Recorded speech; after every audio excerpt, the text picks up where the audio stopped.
My world fractured in a millisecond, standing there on my own porch, watching an HOA officer, a glorified mall cop, whip out a taser and fire it straight at my wife. Yes, my actual wife, Lena.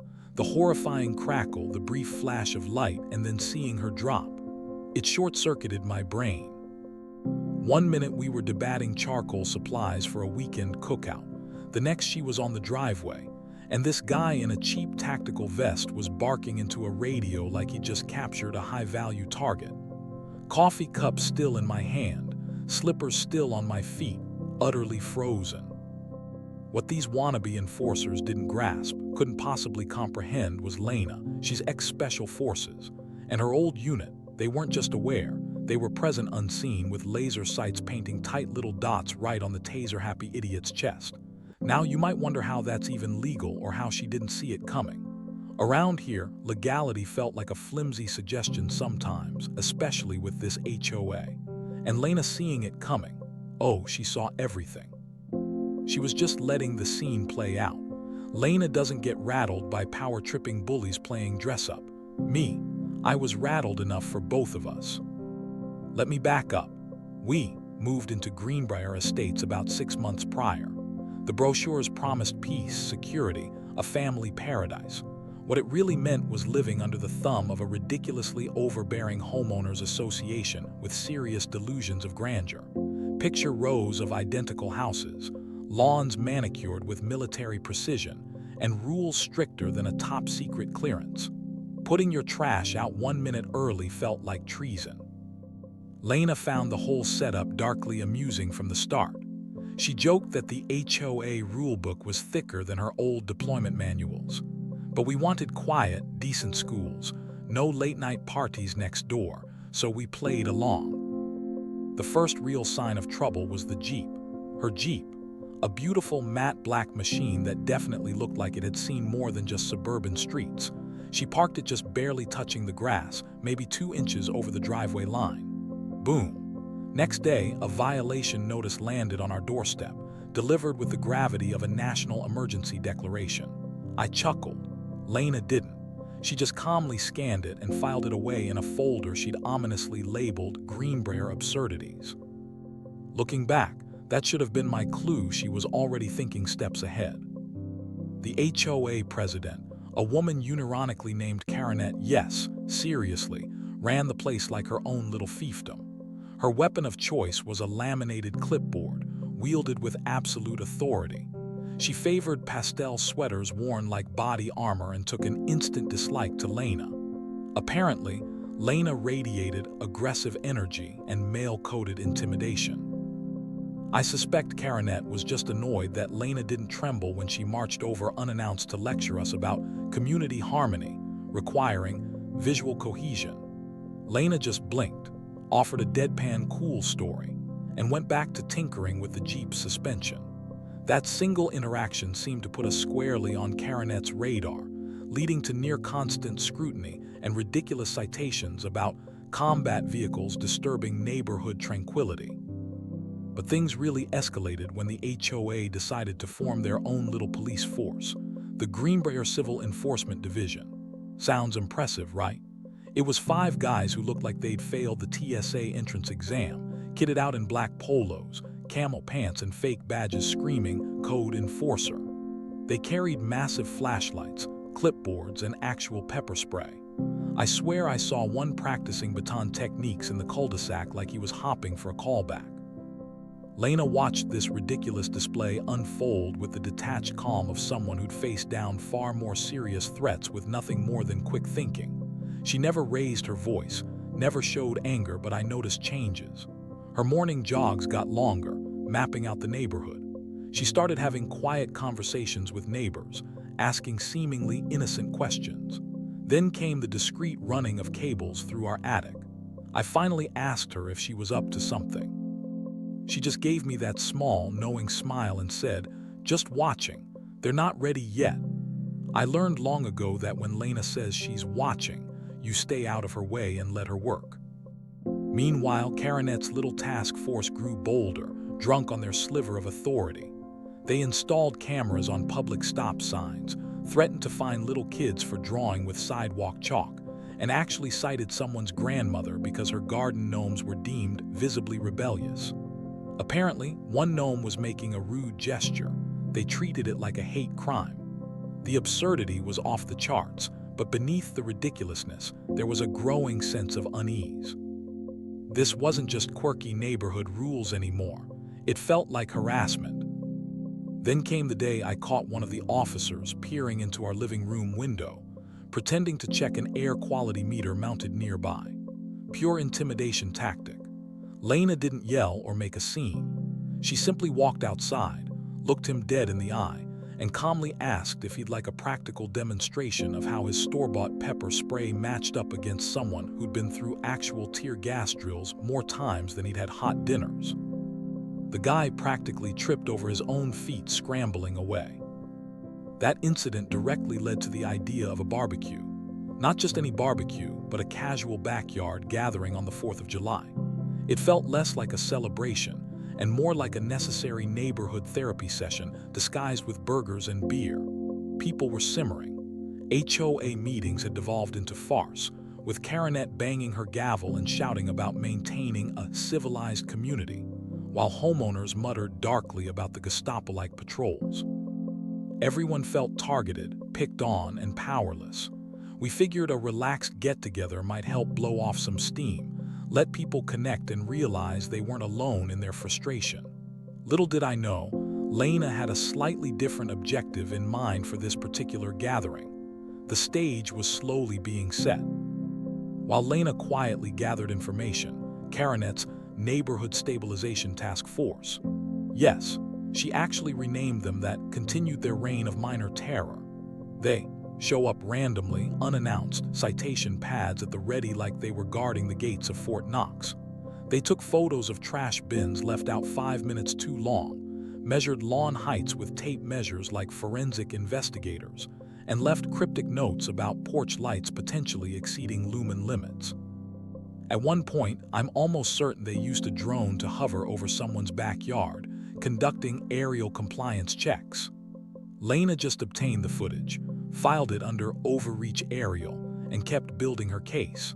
I still didn't know the full plan, but I could feel the pressure building, like a storm gathering just over the horizon. Karenette naturally saw herself as the heroine, the valiant defender of suburban order against encroaching chaos. She'd stride through the neighborhood, nodding regally at residents, seemingly oblivious to the resentment simmering beneath the forced smiles and perfectly trimmed hedges. Every block had its own stories, its own frustrations waiting to boil over. And Lena, she was just standing by, patiently observing, holding a match. Then came the incident with the sidewalk chalk. A group of sweet, harmless kids, barely old enough for kindergarten, had decorated the pavement near the community park. Innocent drawings, rainbows, dinosaurs, a lopsided unicorn that looked adorably confused. The kind of thing that should make you smile. Karenette didn't smile. She declared it defacement of common areas and slapped a $100 fine on every household whose child had dared to wield chalk. She even dispatched her task force to photograph the vandalism before rain could wash away the evidence. That was the final straw for many parents. The next HOA meeting, usually a ghost town, was packed. People stood shoulder to shoulder, angry, demanding answers. Lena was there, of course, sitting quietly in the back, her binder resting on her lap. She didn't say a word. She didn't need to. The frustration that had been building for months finally erupted. People shouted, challenged Karenette. And for the first time, they didn't back down when she furiously banged her gavel, trying to restore an order she had already shattered. After the meeting, Karenette stormed out, face like thunder. The very next morning, a new notice was taped firmly to our front door. Final warning, it read. Vehicle in violation of subsection 731B, presence of warlike aesthetic. It was clearly aimed directly at Lena and her Jeep. Lena just smiled, a tight, controlled expression that didn't reach her eyes. She didn't even look up from her laptop when I showed it to her. I asked what she was working on. Just a small report, she murmured, tying up a few loose ends. Then she looked directly at me, her eyes sharp and focused. I think it's time, she said quietly. That evening, as the sun began to set, casting long shadows across the unnervingly perfect lawns, two things happened almost simultaneously. First, Lena's phone buzzed with activity, a group chat I knew involved her old team lighting up. Second, a plain white envelope was slipped under our front door. No name, no return address. Just one phrase printed in stark block letters: "We know what she's doing."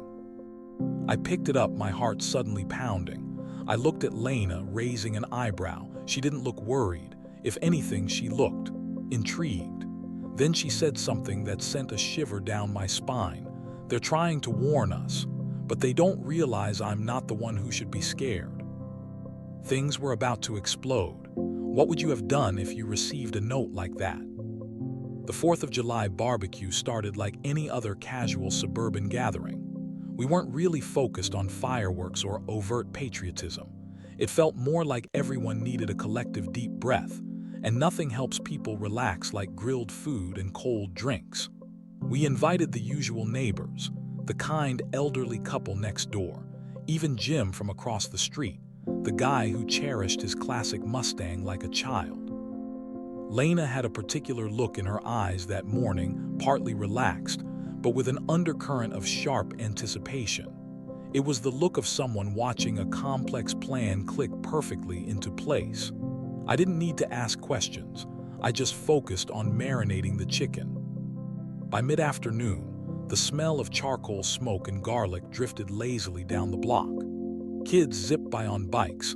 Someone had patriotic tunes playing just a tad too loudly, and our backyard genuinely looked like something out of a magazine promoting happy community living. You'd never guess that less than a day earlier, Lena had received that chilling, anonymous note and filed it away like it was junk mail. Around 3:00 p.m. I saw them. 3 of Caronet's civil enforcement officers, marching down the sidewalk with that self-important stride they always affected, like they were patrolling a war zone instead of a quiet residential street. Same black polos, same vaguely tactical cargo pants, same utility belts loaded with, well, whatever tools of minor intimidation they carried. One clutched a handheld radio tightly, as if expecting imminent orders. I watched them pause at the corner, glance deliberately towards our house, and mutter into the radio. This wasn't just patrolling, this felt like an operation. Lena saw them too, naturally. She didn't flinch.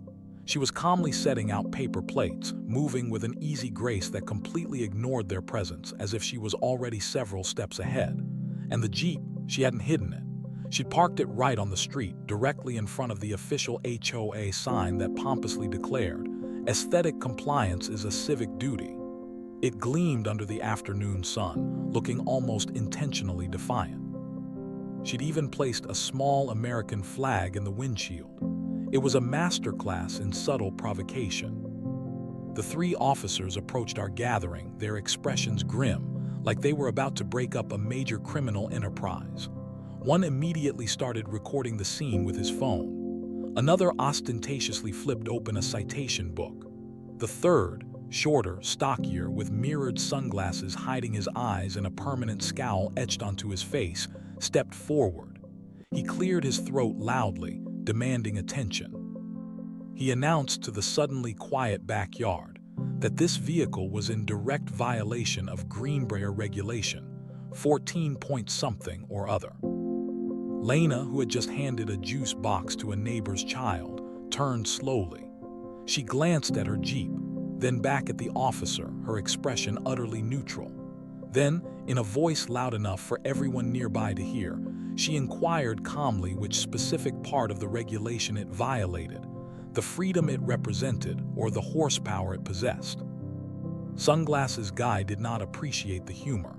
His jaw tightened. The other 2 officers shifted, stepping slightly forward like backup dancers preparing for a confrontation. I saw a few guests exchange uneasy looks. Jim, still standing by the grill, muttered to me under his breath, asking if they were seriously pulling this stunt during a neighborhood barbecue. Apparently, yes. Yes, they were. Sunglasses Guy reached into his vest, pulling out a laminated warning card. He held it up like it was a federal warrant, declaring this the final notification.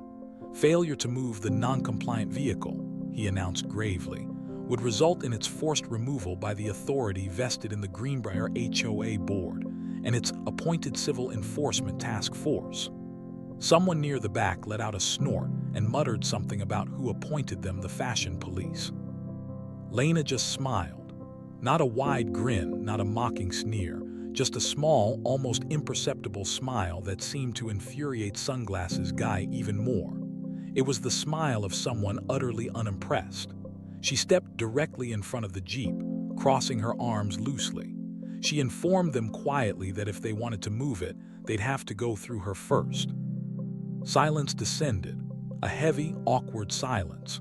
The officer with the citation pad looked distinctly uncomfortable. The one filming hesitated, his phone dipping slightly. But Sunglasses Guy wasn't backing down. He doubled down on his authority. His hand moved towards his belt, hovering ominously over the bulky shape of the taser clipped there. He accused Lena of interfering with a lawful citation process, his voice rising. He ordered her to step aside, warning that they would use non-lethal force to neutralize the threat to community order. Even the summer breeze seemed to hold its breath. Everyone watched, tense, wondering if this absolute idiot was actually going to tase her again. Lena didn't budge, didn't raise an eyebrow. She just held his gaze, her expression unchanging, like she was observing a particularly dull science experiment.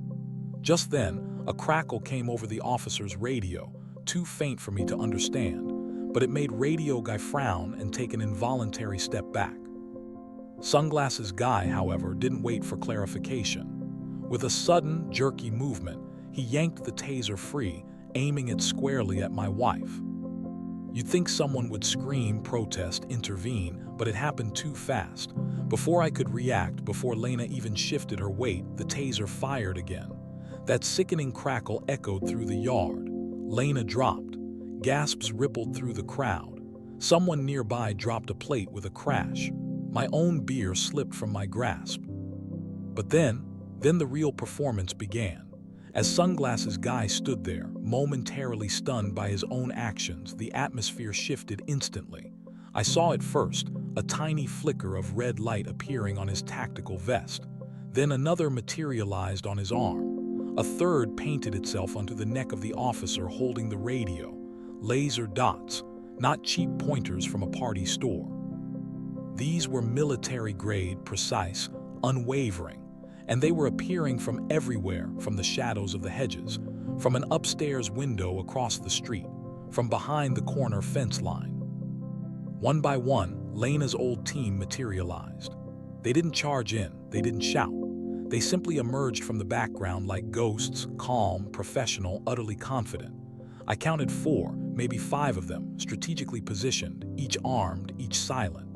They weren't looking at Lena. Their attention was entirely focused on the 3 HOA officers, their expressions like predators observing confused prey that had just blundered into a trap. Sunglasses Guy froze solid. The other 2 officers took stumbling steps backward, hands starting to rise instinctively. Nobody moved. Even the children, sensing the sudden lethal shift in tension, clung silently to their parents. And then Lena incredibly rolled over, not struggling, not dazed. She pushed herself up onto one elbow, looked directly at Sunglasses Guy, and remarked with chilling calm that he really needed to work on his aim. The shot was low and to the left. The collective gasp from half the neighborhood was almost deafening. She stood up, brushed the grass off her pants, and looked down at the taser wires still attached to her shirt. Then, with a casual flick of her wrist, she yanked them out as if removing a stray piece of lint. I watched Sunglasses Guy's hand go limp. The taser clattered onto the pavement. His knees seemed to buckle slightly, his body trying to retreat even if his brain hadn't caught up. Lena walked towards him, slow, deliberate, entirely in command. "You just assaulted a federal asset," she stated, her voice quiet but carrying absolute authority. "Do you have any idea how many actual laws you just broke? Do you even understand the difference between some HOA rule you made up and a real statute?" He couldn't answer. He just stared, mouth agape. Just then, one of her teammates stepped forward silently and handed her a folder. "Everything's ready," the teammate confirmed. Lena nodded, flipped open the folder, and that chillingly calm smile returned. That's when it hit me with full force. This barbecue wasn't just a party, it was an ambush, and the HOA weren't the hunters anymore. They were the prey. For a long moment, the entire neighborhood seemed frozen in time, like a scene paused on a screen. The HOA officer who dropped the taser still had his hands partially raised, sweat beading on his forehead, his eyes darting frantically between Lena and the silent, watchful figures positioned around the yard, their laser sights still painting him. Caranet, notably, was nowhere to be seen. Perhaps the self-proclaimed Queen of Greenbrier had, for once, sensed impending disaster and decided to let her pawn take the fall. Or maybe she just missed the memo. Either way, the power dynamic had irrevocably shifted. You could practically taste the change in the air. Something big was about to break. Lena stood at the center of it all, radiating absolute control. No gloating, no yelling, just an unnerving calm as she flipped through the pages in the folder her teammate had handed her. Then, she turned to the assembled crowd, which now included curious onlookers from half the block, and raised her voice just enough to be heard clearly. "In case anyone is wondering," she announced, tapping the folder, "everything you've witnessed today and over the past few months has been thoroughly documented. Body cams, doorbell footage, drone surveillance, witness statements, it's all here." She paused for effect. "And it's already been submitted." The taser-wielding officer finally found his voice, though it came out as a strangled croak. "Submitted? Submitted to who?" Lena glanced at him dismissively, then tilted her head slightly towards a man who had just stepped calmly onto the curb behind her. He was tall, wore a well-fitted suit, and held up an official-looking ID badge that was already flipped open. "To him," Lena said simply, "and quite a few others like him." The man nodded curtly and stepped forward, his voice clear and authoritative. "Agent Walker," he announced, his gaze sweeping over the stunned HOA officers and the assembled neighbors. "Department of Justice, Office of Civil Enforcement. We've had Greenbrier's HOA activities under observation since February. Today's events," he added, gesturing towards the dropped taser and the trembling officers, "have provided sufficient confirmation of multiple violations to proceed." A wave of murmurs rippled through the crowd. People turned to each other, eyes wide with disbelief, hands covering mouths. It felt like we were watching a major political scandal unfold live on our neighbor's lawn, because, in a way, we were. Lena's team members subtly fanned out, not aggressively, but clearly controlling the scene. They gently guided shocked neighbors back a little, spoke reassuringly to some of the more visibly shaken guests, and kept a watchful eye on the remaining 2 HOA enforcers who looked like they might try to bolt at any second. They didn't, probably realizing just how completely outplayed they were.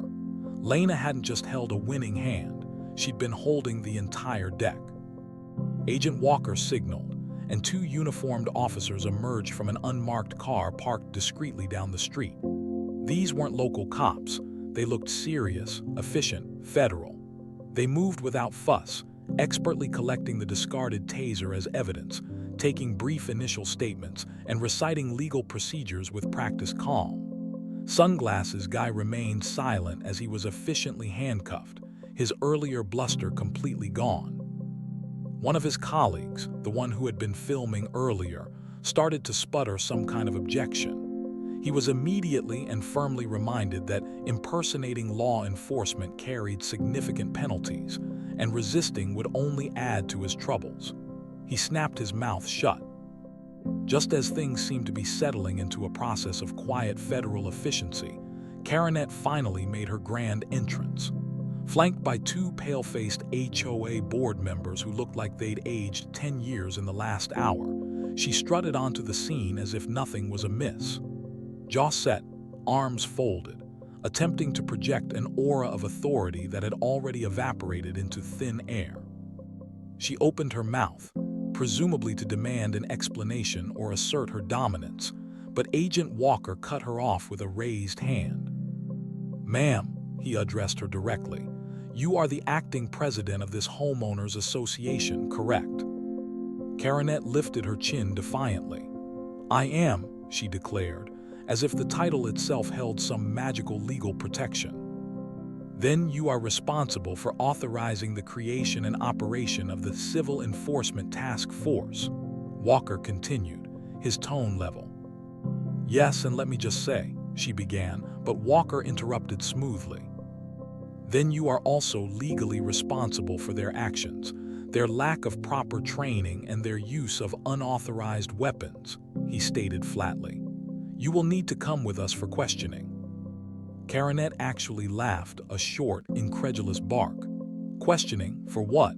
This is a private association matter. You have no jurisdiction here. Agent Walker didn't even blink. Actually, ma'am, we do. Our investigation found that your HOA has been operating under an expired charter for the past 16 months. During that time, you've issued over 200 unlawful citations, collected nearly $100,000 in illegitimate fines, and created what amounts to an unauthorized paramilitary group with zero legal oversight. He paused, letting the weight of his words sink in. That elevates this far beyond an association matter. It's now a federal concern. The color drained from Karanet's face. Her mouth opened and closed silently, like a fish pulled unexpectedly from water. Her two board member companions instinctively took a step back, distancing themselves. One looked genuinely faint. At that moment, Lena stepped forward and handed Agent Walker another document from her seemingly bottomless folder. This includes digital records, Lena explained calmly. Emails, meeting minutes, several documented instances where they specifically discussed bypassing original bylaws to enforce punitive regulations. Walker took the document, gave it a brief glance, nodded once, and turned back to the utterly shell-shocked Karanet. Ma'am, he said, his voice devoid of emotion, you are officially under investigation for fraud, harassment, systemic abuse of authority, and he added the final blow, potential RICO violations. RICO? Someone whispered from the crowd nearby. Isn't that like for mobsters?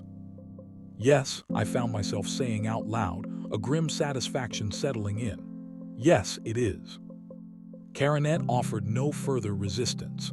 She was quietly escorted to the same unmarked car that held her taser-happy enforcer, her pastel cardigan flapping slightly in the breeze like a sad flag of surrender. She didn't look back. Over the next hour, our backyard slowly emptied.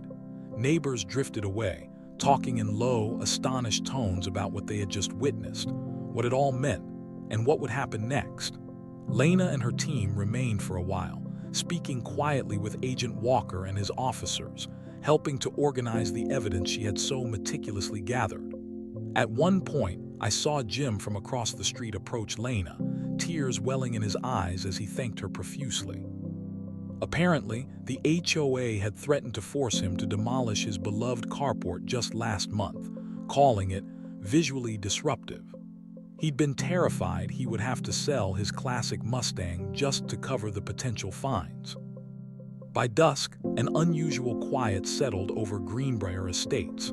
The federal agents were gone, the offending vehicles had vanished, and all that remained was the lingering scent of barbecue smoke, a few scattered paper plates, and a profound, deeply satisfying silence. A week later, the news became official. Greenbrier's HOA was formally dissolved. Operating without a valid charter meant all their recently enacted policies collapsed like a house of cards. The ridiculous fines were nullified, their records were seized, and the members of the so-called task force were permanently barred from holding any position in future community leadership. Lena, characteristically, didn't gloat. There was no victory party, no, I told you so. She simply archived her files, deleted the team's secure group chat, and went back to her regular morning jogs as if nothing extraordinary had happened. But the power vacuum didn't last long. At the next community meeting, an emergency session called to figure out how to establish temporary leadership. Someone nominated Lena for HOA president. She didn't campaign, didn't make promises, didn't shake a single hand.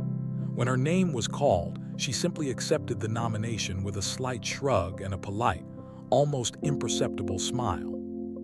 Her first official act as the new HOA president. She took the thick, overbearing rulebook that Karenet had worshipped and fed it into a shredder. Her second act was to issue a single, simple new rule. No member of the board, now or ever, would have the authority to issue punitive citations, levy fines, or patrol the neighborhood in any kind of official-looking vest. From now on, she stated, the community would operate on mutual respect, transparency, and basic trust, or it wouldn't operate at all. At the end of that meeting, she quietly handed me the ceremonial gavel Karenet used to wield so aggressively.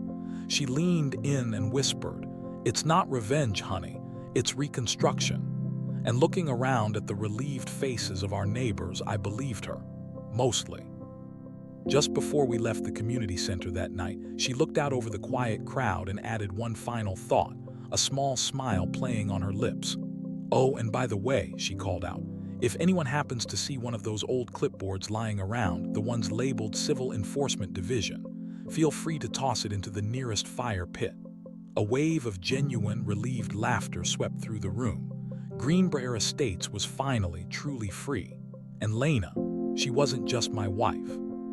She was the quiet storm, the patient strategist, the ghost that haunts the nightmares of petty tyrants everywhere.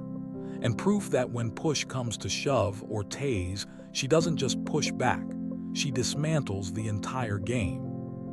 That's how our neighborhood nightmare ended, not with a bang, but with the quiet click of federal handcuffs and the shredding of stupid rules. Justice doesn't always come loud. Sometimes it's meticulously planned in the shadows. Thanks for listening to our story. If you've ever dealt with an HOA from hell, you know the struggle is real. Hit that like button if you enjoyed the outcome and subscribe for more stories where the little guy, or in this case, the highly trained professional, wins. Stay safe out there.